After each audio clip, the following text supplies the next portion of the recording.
siriri toca sanfona muito bem. É um vai e vem, manejando as duas mãos. No colo de Plutão, só ele sabe puxar. Vem gente de toda parte pra vê-lo tocar. Seu siriri toca sanfona muito bem. É um vai e vem, manejando as duas mãos. No colo de Plutão, só ele sabe puxar. Vem gente de toda parte pra vê-lo tocar. Seu siriri no fora é uma parada, faz a moçada toda delirar. Até as velhas começam a mexer.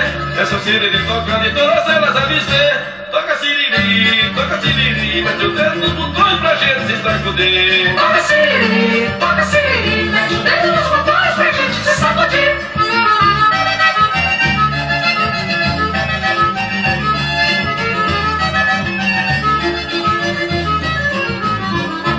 Seu siriri toca sanfona muito bem.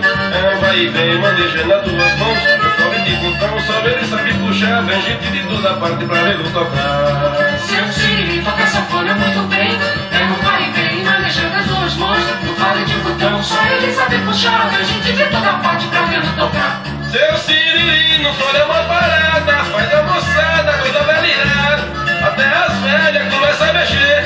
É seu siriri tocando e todas elas a dizer: toca siriri, mete o dedo nos botões pra gente se sacudir. Toca siriri, mete o dedo nos botões pra gente se sacudir.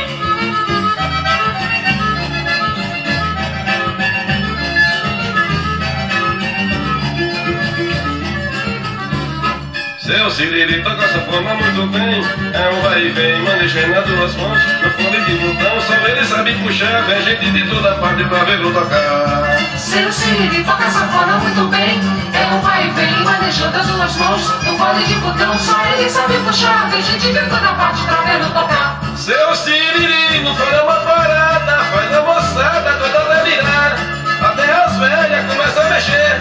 É seu siriri tocando e todas elas a dizer: toca siriri, mete o dedo no botão pra gente se sacudir. Toca siriri, mete o dedo nos botões pra gente se sacudir.